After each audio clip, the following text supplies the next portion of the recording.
ever been to a place you'd call a wasteland? Perhaps the depths of a junkyard or the parched ground of a dry riverbed?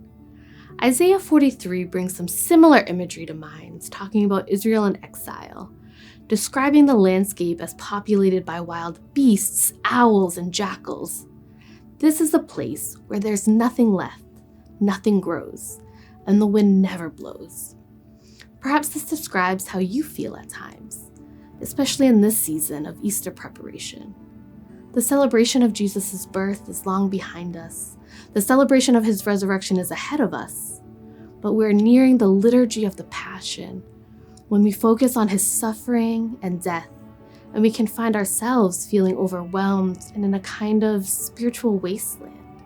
This is the kind of environment Israel seems to be in, exiled, away from home, under the thumb of Babylon.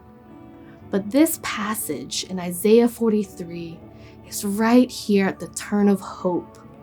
God's deliverance was soon to appear for Israel. This is what the Lord says.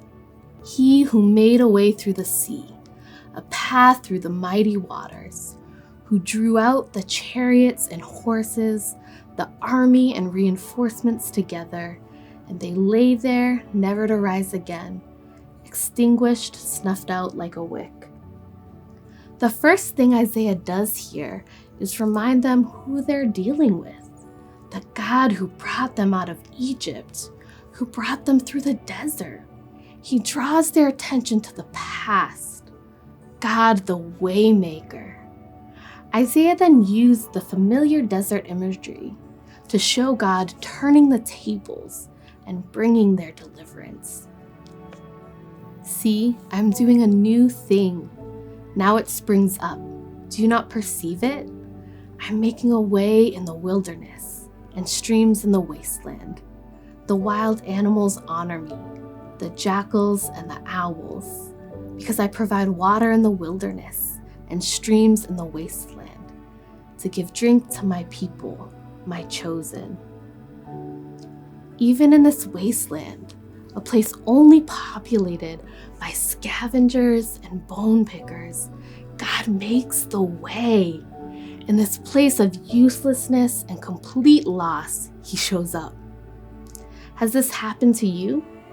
Has God met you in the wastelands? Economic ruin, a disintegrated marriage, the depths of depression? Has he made a path through the jackals for you?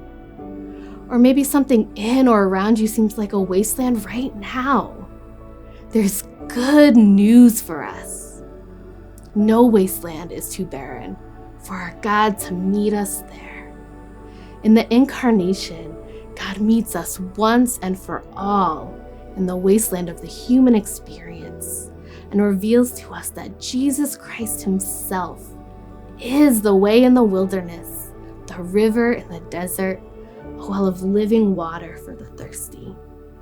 During the season of Easter preparation, we recognize the wastelands in and around us and embrace our deep need for Jesus. We do this in confidence that the victory of resurrection is upon us, that our God is making all things new.